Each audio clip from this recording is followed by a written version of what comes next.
les rayons et les ondes vous proposent chaque semaine les rencontres de Sophie avec celles et ceux qui font le territoire. Bonjour à toutes et à tous. Aujourd'hui, pour les rencontres de Sophie, nous sommes à Saint-Senis-sous-Avranches, dans une ferme assez connue maintenant, Pivette et Pallerette. Et je suis avec Alexis Trublet. Bonjour Alexis. Bonjour. Alors merci de m'accueillir dans votre ferme. Vous êtes bien occupé, là vous venez de finir la traite. Donc vous avez une ferme de vaches laitières et vous ne vous contentez pas de produire du lait. Sur votre beau site pivetteetpallerette.fr, vous citez Antoine de Saint-Exupéry, nous n'héritons pas de la terre de nos ancêtres, nous l'empruntons à nos enfants, en disant que c'est à l'image de l'histoire de votre ferme, un héritage qui se perpétue de père en fils depuis 1967.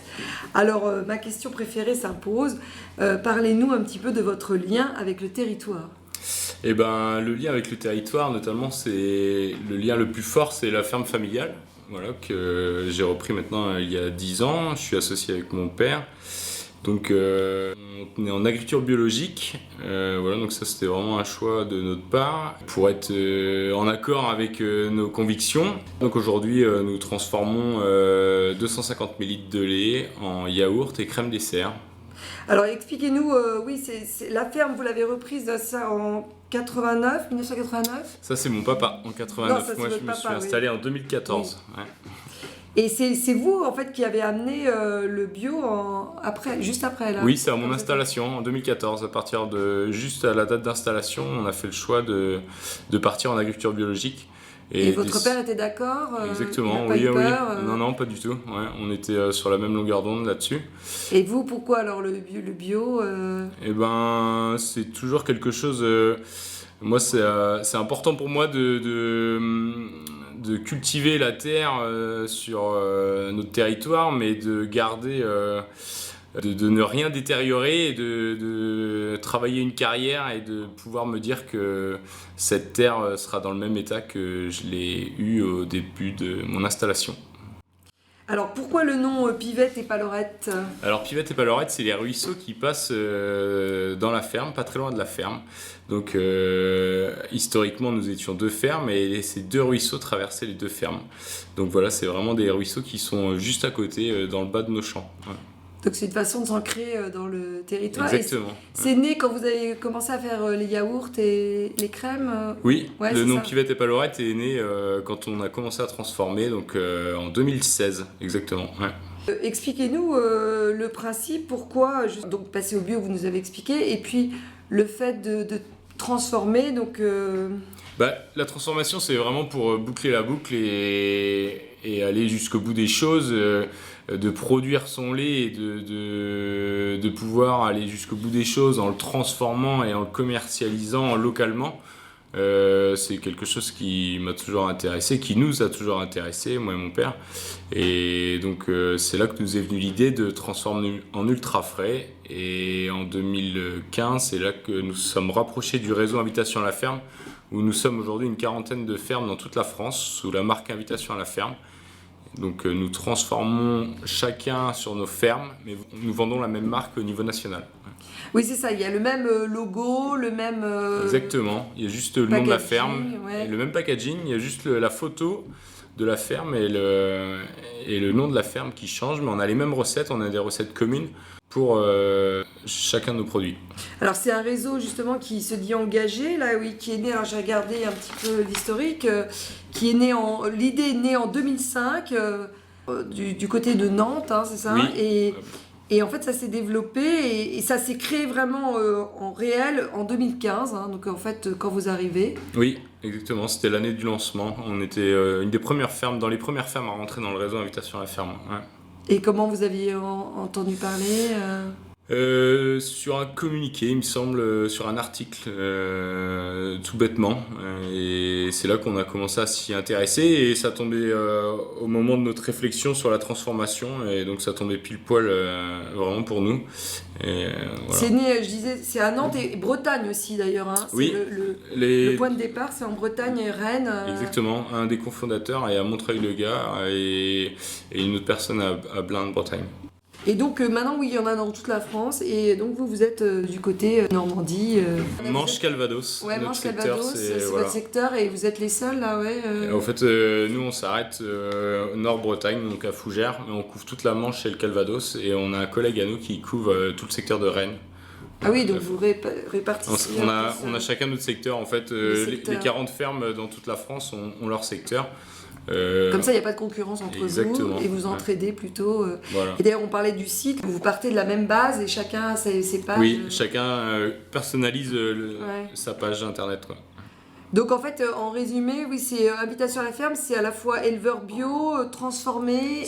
C'est que des éleveurs bio qui transforment sur leur ferme et qui vendent localement. Exactement. Et vous, alors j'ai vu aussi que vous priorisez le pâturage. Alors expliquez-nous. Eh ben dans le réseau Habitation à la ferme, mais aussi dans l'agriculture biologique, on a un cahier des charges. Et donc aujourd'hui, nous, ce qui nous concerne, on pâture environ 300 jours par an. Ouais. Voilà, il y a entre 60 et 80 jours maximum où les vaches ne sortent pas à l'année, mais on privilégie vraiment le pâturage le plus possible. C'est quand il fait vraiment très mauvais. Exactement, souvent c'est du 15 décembre au début février, quoi. Et les petits, quand même, sont... Et les genisses de renouvellement, elles sortent dès que le temps le permette. Donc souvent, en ce moment, début mai, fin avril, début mai, jusqu'à l'automne, octobre. Voilà. Mais en fait, moi j'ai toujours entendu dire que les animaux, comme les vaches et les chevaux, ils sont mieux en plein air. Souvent, ils sont moins malades, hein, justement. Bah oui, ne serait-ce que, par exemple... Pour les pieds, on voit très bien que nos vaches sont en meilleure santé dès qu'elles ont un accès au pâturage à l'extérieur. Le fait de marcher et d'être dehors, déjà nous, d'aller les chercher dehors, c'est quelque chose qu'on apprécie, de pouvoir pâturer, et on voit bien que au niveau santé et bien-être animal, ça améliore énormément. Et c'est bien pour le sol, alors donc elles se nourrissent, vous rajoutez quand même des choses ou Oui, alors on cultive nos propres fourrages, on est presque autonome en fourrage, on est autonome presque sur l'exploitation. Le but, c'est d'être autonome le plus possible à 100%. Et donc tous les fourrages qui sont cultivés sur la ferme vont pour l'alimentation animale. Parce qu'on peut voir qu'on est une petite ferme, mine de rien, on a 60 hectares, ce qui n'est pas énorme. Mais on arrive à nourrir, en fait, on arrive à être autonome presque sur la partie alimentation animale. Alors on va parler justement des vaches, on va commencer aussi par les gens qui y travaillent. Donc vous présentez, il y a votre ferme et celles et ceux qui y travaillent, et puis après il y a vos fidèles coéquipières, donc les vaches. Alors on va commencer par les humains, vous êtes une équipe. Oui, alors sur la ferme, donc on est 2 personnes, moi et mon père associés, mais on est complété par une équipe de 7 personnes sur la transformation. Qui travaillent que pour la transformation. Que pour la transformation. Et la commercialisation. Exactement. Ouais, ça. Ouais. Donc on a ma sœur qui est responsable de production. Donc en tout, on a 5 agents de production, on a une personne à la commercialisation et une personne à la livraison. Donc ce sont des gens pas forcément du milieu agricole? Non, pas du tout. Les personnes qui sont à la transformation, bien souvent, c'est des personnes qui ont été formées directement, qui n'avaient pas forcément d'expérience en transformation, mais que l'équipe, au fur et à mesure des années, a grandi. Et donc souvent, c'est des personnes qui n'étaient pas du tout dans la transformation et qui ont été formées au fur et à mesure. Ouais.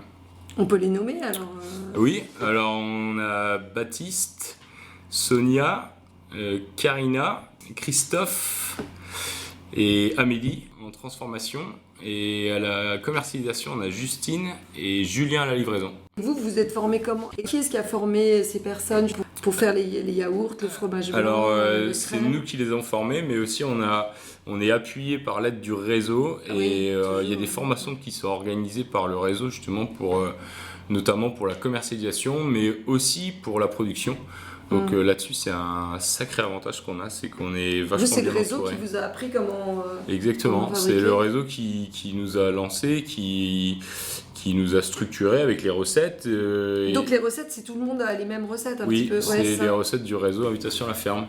Donc ça a été un sacré coup de main pour nous dans le développement. Je pense que si on avait été en solo et sans appui, ça aurait été beaucoup plus difficile. Ouais. Alors, vos fidèles coéquipières, comme vous les appelez, donc ce sont des vaches. Alors, vous avez choisi aussi, alors parlez-nous d'origine des vaches. Oui, alors depuis que je me suis installé en 2014, donc on a fait le choix de partir en jersiaise 100% à la base. parce que c'est des petites vaches très rustiques qui pâturent, donc justement pour aller pâturer, qui sont très légères, donc qui peuvent pâturer presque toute l'année. Et sur l'île de Jersey, elles doivent être habituées à notre au temps, climat. hein, ouais, au climat. Et la particularité, c'est qu'elles ont un lait très très riche, donc beaucoup de matières grasses et de protéines. C'est vrai qu'ils font le fudge là-bas, hein, Ouais, Jersey. et- Vous n'avez pas essayé le fudge, vous? Non, vous ne Non. voulez pas concurrencer Non. les Anglais. Non, on n'a pas essayé, mais du coup, on fait du Ouais. beurre pour valoriser cette Ah ouais. matière grasse. Du beurre et de la crème, voilà. Oui, donc en fait, dans le lait, vous prenez certains éléments pour les yaourts et d'autres pour le beurre, c'est Ouais, ça? bon, bah, on produit notre crème et notre beurre et les yaourts, et on écrème pour pouvoir faire du yaourt, quoi. Voilà. Donc combien de vaches à peu près c'est ça, environ Sur la ferme, on a 80 vaches laitières, plus les jeunisses de renouvellement, une cinquantaine à peu près. Donc historiquement, on n'avait que des Jersiaises, et depuis quelques années, on a incorporé quelques croisements en Primostein aussi, parce qu'on se retrouvait presque avec un lait beaucoup trop riche pour faire du yaourt, avec Ah trop oui. de matière grasse. Donc on a été à l'inverse, on a été obligé de diluer un petit peu cette matière grasse. Mais on veut toujours rester quand même avec au moins 2 tiers de Jersiaises. C'est notre race de prédilection et on ne veut pas y déroger.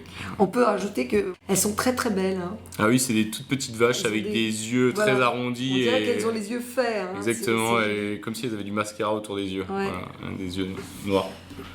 Et donc elles se plaisent bien et ça se passe bien avec les autres. Il n'y a pas de Ah oui, racisme non, il n'y a entre, aucun problème, entre et races. pourtant les gabarits sont très différents, mais Ouais. ça ne pose aucun problème Ah ben sur voilà. l'exploitation, et même pour la traite, aucun problème. Elles sont gentilles en plus. C'est des- Les deux ouais. se complémentent très très bien, et ça se passe. Bah oui, une Très bonne leçon pour les Voilà. hommes aussi. Alors, en plus, ça réussit bien parce que on va parler de votre actualité et à commencer par des reconnaissances de votre travail. J'ai vu qu'au concours général agricole de 2025, donc ça c'est à Paris, c'est pendant le Oui, salon de c'était l'agriculture. oui, c'était il y a quelques semaines, on a reçu une médaille de bronze pour la crème dessert caramel au beurre salé. Donc voilà, on est très contents. Le réseau a eu 12 médailles. Oui. Mais alors, si vous faites les mêmes recettes, alors comment vous expliquez que certains n'ont pas les mêmes médailles Et bah parce qu'on a beau avoir les mêmes recettes, mais on a tous un lait forcément différent, parce Ouais. qu'on vient tous de terroirs différents et de régions différentes.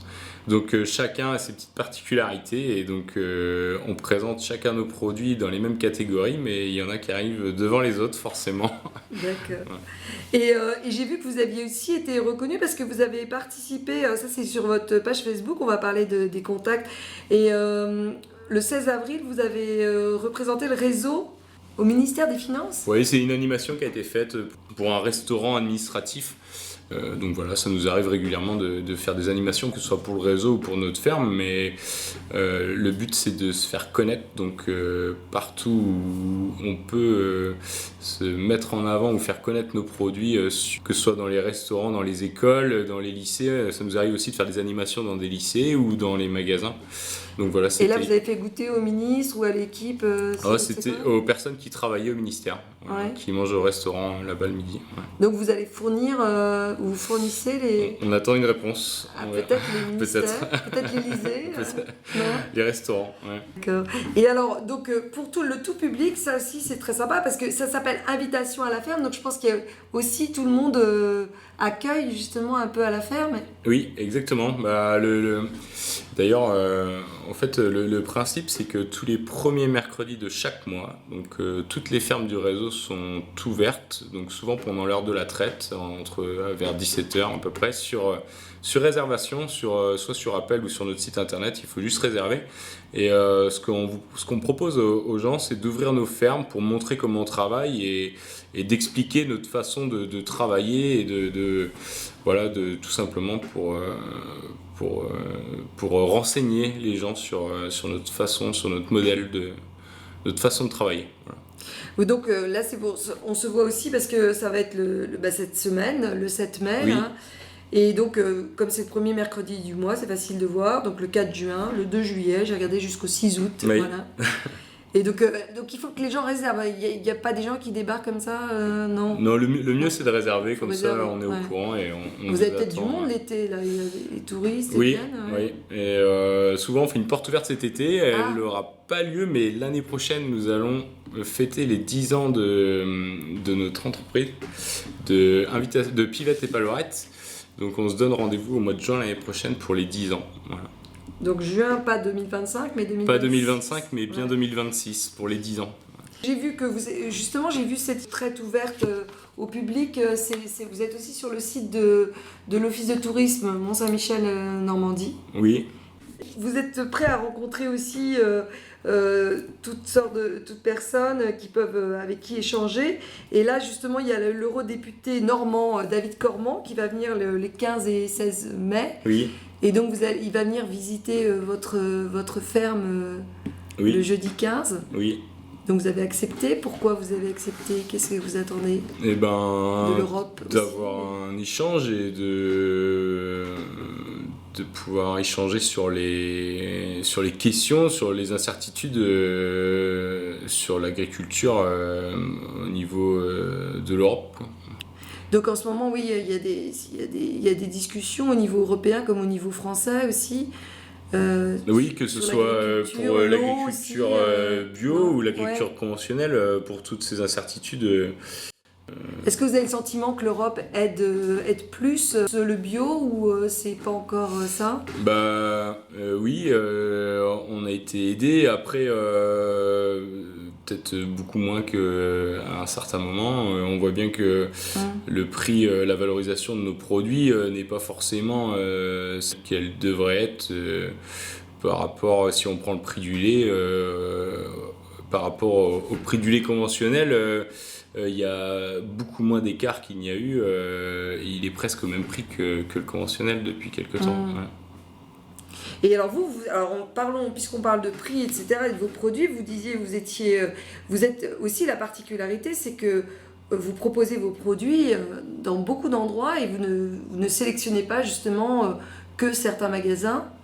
Non, on fait le choix d'être présent le plus possible dans les GMS et alors aussi GMS, c'est les grandes et moyennes surfaces, voilà, et dans les magasins spécialisés. Donc on a un prix moyen constaté qui, normalement, à 90%, on est au même prix dans tous les magasins, partout. Ouais. Voilà, Et donc c'est quand même accessible. C'est un peu plus cher que le non bio, mais... pas forcément. Les produits bio, nous, pour notre cas, ne sont pas forcément plus chers qu'un concurrent à nous ou un collègue à nous qui va faire la même chose que nous, mais en conventionnel, il va pas forcément y avoir... Donc ça, c'est important de le dire, parce que les gens ont toujours peur du bio en se disant ça va être trop cher. Non, on n'est pas forcément plus cher qu'un de nos collègues en conventionnel. Et comment vous faites pour pouvoir être dans les grandes surfaces, comme dans les magasins Biocoop, etc. Eh ben, on a une personne qui s'occupe de la commercialisation, donc on passe énormément de temps à les démarcher et à nouer cette relation, et toutes les semaines il faut prendre des commandes, il faut livrer, c'est toute une organisation, et c'est pour ça qu'on a 7 personnes à travailler sur la transfo pour bien chapeauter tout ça. Voilà. Oui, et est-ce qu'on dit que c'est difficile les négociations avec les grandes surfaces? Non, vous y arrivez, vous, oui, on n'a pas de... En local, en tout cas... C'est peut-être le fait d'être local, voilà, c'est ça. En local, pour nous, ça se passe bien, on n'a pas forcément de problème sur les négociations tarifaires. Et donc, comme vous le disiez, on peut trouver aussi vos produits, ça c'est important pour les jeunes, dans les cantines, c'est ça? Oui, on travaille, on vend à peu près 60% de notre production donc en magasin spécialisé et en GMS, en grande et moyenne surface, et le reste en restauration collective, donc en lycée, en école primaire, en hôpitaux aussi, à la polyclinique ou à l'hôpital. Au collège aussi. Au collège aussi, voilà. C'est ce qu'on mange et on aime beaucoup. Et donc, donc c'est vraiment très accessible et tout le monde peut vous connaître localement, et c'est ça aussi qui fait l'intérêt, vraiment cet ancrage avec les gens, et puis le fait que vous soyez ouvert au public. Alors justement, on vient de voir que c'est très facile de vous découvrir, mais donc parlons des contacts, des lieux où on peut trouver. Donc vous avez un site? Oui, on a un site, Invitation à la ferme, on a un onglet Pivette et Palorette. Voilà. Oui, c'est très facile, on fait Oui, pivettetpalorette.fr sur internet, et vous allez nous trouver. Ouais. Et vous avez aussi une page Facebook? Oui, page Facebook et Instagram aussi. Ouais, voilà, donc vous Ouais, pouvez nous vous trouver. mettez Ouais. votre actualité. Ouais. Ouais. Et puis alors j'ai trouvé ça amusant parce que sur votre site on voit aussi qu'on peut s'inscrire à votre newsletter. Et letter, il y a un petit jeu de mots parce que c'est écrit comme lait. Oui. Et donc là vous donnez des infos régulièrement Ouais, bah c'est surtout le réseau Invitation à la ferme qui s'occupe de cette partie sur la communication. Voilà. Il y a des personnes qui s'occupent de ça, nous on n'a pas toujours le temps d'être à jour là-dessus. Non mais c'est très bien parce que vous avez un appui comme ça, là on voit bien que dans tous les domaines, que ce soit pour la transformation ou pour la communication. Oui, bah on est très appuyé par le réseau là-dessus, sur la communication. Il y a des personnes qui sont spécialisées là-dedans et qui s'en occupent beaucoup mieux que ce que nous pourrions faire. Ouais, vous faites déjà beaucoup de choses. Et alors, des projets sinon, d'autres choses Ouais, on a quelques projets donc, sur la ferme de modernisation pour le confort de travail tout simplement, et aussi d'ici 2 ans on aura un projet d'agrandissement de notre laboratoire. Donc voilà, on veut optimiser nos conditions de travail pour toute l'équipe, pour nous et pour nos salariés, pour que l'exploitation soit la plus pérenne dans le temps. Ben, c'est ce qu'on souhaite, hein, bien sûr. Tout le monde vous soutient. Alors, pour se quitter en musique, je vous propose de me donner un choix musical. Et mon choix musical, ce sera Naman, Know Yourself. C'est un chanteur d'origine de Dieppe qui nous a quittés il n'y a pas très très longtemps, et donc je suis fan de ce chanteur, j'aime beaucoup, je l'ai vu plusieurs fois en concert. Donc voilà. Bon, le lien avec la Haute-Normandie. Exactement. Très bien, merci beaucoup Alexis Trublet. Merci.